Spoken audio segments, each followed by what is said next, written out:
The top 10 hottest comic books of the week based off of Cover Price's data. Each week, Cover Price releases their top 10 issues, their top 10 hottest issues based off of sales data on Monday. Our shows are on Friday. We like to dissect it. And Chris here picks out the top 3 most interesting books he sees on this list. Before we get into Chris's interesting books, we're going to read off the full list here. So here we go. At number 10, we have The Department of Truth, number 1, the 1 in 100 variant. I do believe this is Something is Killing the Children cover swipe. Number 9 is Uncanny X-Men 221, the first appearance of Mr. Sinister. Number 8 is Strange Academy, number 2. Number 7 is Spider-Man, number 300, the iconic issue, first appearance of Venom, as we all know. Number 6 is Marvel. Number 12, the first appearance of Red Dagger. Number 5 is Marvel Team Up 95, the first appearance of Mockingbird. Number 4 is Amazing Fantasy number 1. Number 3 is Black number 1 from Black Mask Publishing. Number 2 is Shang-Chi number 1, the Duke RUAN variant. And number 1 is Avengers Earth's Mightiest Heroes number 36. Chris, we got an interesting list this week, right? Yes. Oh, look at you with your X-Men. I need to talk about some X-Men. Yeah, that's looking minty fresh right there. Yeah, it's got a couple of spine ticks, but other than that, I mean, I've never pressed it up. I'd say it's probably around a 9.2. But guys, this is my number 3, by the way, guys. Uncanny X-Men number 221, first appearance of Mr. Sinister. What an underrated book that I feel has just been under the radar for obviously decades right now.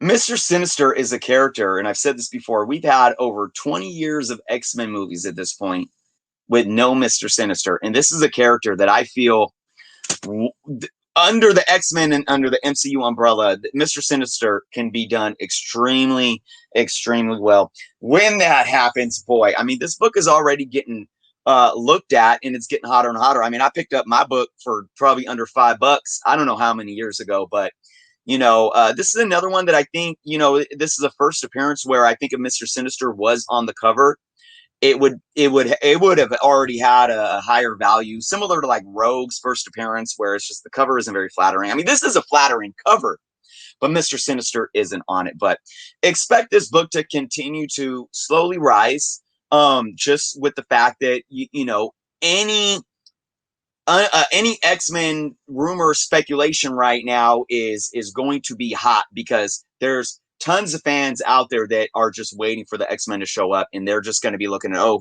what villain shows up when and what superhero shows up when. This book right now in a CGC 9.8, highest sold for $335. You get a average high raw for about $60. So, again, I think this is a time where we don't have any real true speculative announcement regarding the MCU or anything like that. So if this is a book that you can find for, a value that works for you or a price that works for you, I would definitely pick it up right now. It's a book that I don't think will ever jump up to, say, like a UF4 type of booming increase, but it definitely has potential regardless of movie hype or not. Slow, long-term investment. If we see him in a movie, we will see another threshold bump to where this book can get really hot. And let's think about these movies, these characters that are going to be coming around in the MCU.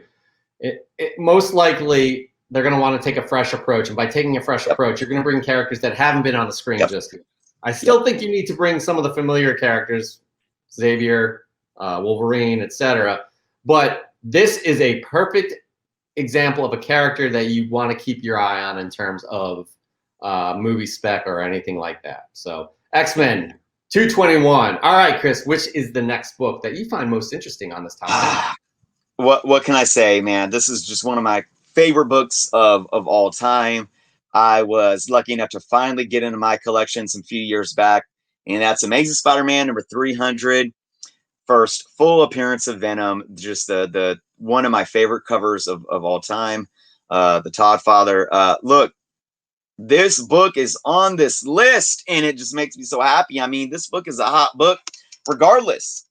It's just been crazy right now, I think, because you have everything that's going on with Venom currently, with Donny Cates and Noel and whatnot, but you also have a very successful film franchise going on right now. We know that Venom's going to meet up with Carnage real soon here, and we know that Tom Holland's Spider-Man's going to meet up with Tom Hardy's Venom. There is so much to speculate on for this book right now. And the reason why I love this book is because when you talk about blue chip books, this is a blue chip book to me. It's considered, you know, more of a modern book. I put it in the Copper Age because it came out in '88. That to me, by definition, is Copper Age. This is a book that you could take away anything that's going on with Donny Cates in a Venom run right now. And no, like pretend that wasn't happening. You could take away Tom Hardy and Sony's Venom movies and just pretend those weren't happening. And this is a book that's going to continue to be an iconic book that is going to continue to increase for that long-term investment. But when you add all these other crazy things into the mix, man, I mean, it's endless. And we saw a record high of a 9.8 sell for $5,200. I just keep going back to the Matt Tuck's Go Collect blog that he did like a year or so ago, saying I forget exactly, but something along the lines of, has ASM 300 reached it's the end of its climb, you know? And it's like, absolutely not. I have a CGC 8.5, and that book has more than doubled, I believe, or about doubled since I purchased it not that long ago, maybe 3 years ago. So this book right now, this is a book that I can't tell you guys to go out and buy right now, because it's a tough one, because it keeps increasing in value. But look, if you can understand that you're never going to pay for this book what you could pay for it a couple years ago, if you can understand that, and the benefit of paying more for it now is worth it for you, go ahead. Because like I said, although we'll see ebb and flows with this book, again, we talk about thresholds. This book is going to continue to increase over time. This is one that I think you can balance out looking for it either raw or slabbed. Being that it's a newer book, you know, 30 plus years still, but later Copper Age, you could probably still find a good higher grade book under fair market value that you can press and clean up and spend that little bit of money to send it off to CGC or CBCS and hoping for that higher grade. Yeah, this is a book that I feel like is equivalent to Amazing Spider-Man 129, the first appearance of the Punisher, right? Yeah. You have he was a straight up villain when Venom was introduced. Now he's this anti-hero, and everybody loves him and what he does, and I mean, for good reason, because it's amazing what they've done to this character. So I think it's a solid investment as well, because his popularity will only grow. It's interesting because Collecting Chaos, I have no idea how many of those I've owned over the years. That's true, because there were probably a ton that were produced, and they're easily accessible in terms of how many were produced. But again, the demand is out there for a book like this, and that's why you're seeing $5,200 for a 9.8. So yeah, I love seeing that book up there as well. I have one. I have the one that I got off the rack. It's actually right here. It's 6.5. I didn't take quite as good care of it as I did my first Deadpool, but I got this. I got this off the rack myself. So, anyways, yeah, we're gonna move on here to your last book, the third book of the week that you find interesting on this list. Here we go, Chris. Well, yeah. Before I get into my last book, no DC books. None at all. So I just want to give a big shout out to, we have Marvel. Marvel's always there. But look, independent books, once again, dominated this week. Knocked some. I think there was only, even one DC book last week. So we'll see DC. We'll see DC get back on here. You know, it changes from week to week. But big shout out to all the indie books getting that love. And that just leads me right into my number one pick. And that is an independent book that you guys might not really have heard of, especially coming from a publisher, Black Mass Studios. This isn't Image. It's not Boom. This is more of a little guy, and it's Black #1. This book came out in 2016. Black Mass Studios was founded in 2012. They've only been around for about 8 years. This book, I don't have this book. I'm gonna go grab this book. If not, download the digital copy and start reading this. Because when I started reading about what's going on in this story, I was just like, wow, this is really, really interesting. Extremely fresh take on comic book writing, as well as implementing modern societal issues. Now, before I go into what the book's about, I obviously want to state why it's being heavily speculated on, is that the Black title was announced to be picked up by Warner Brothers for a feature film.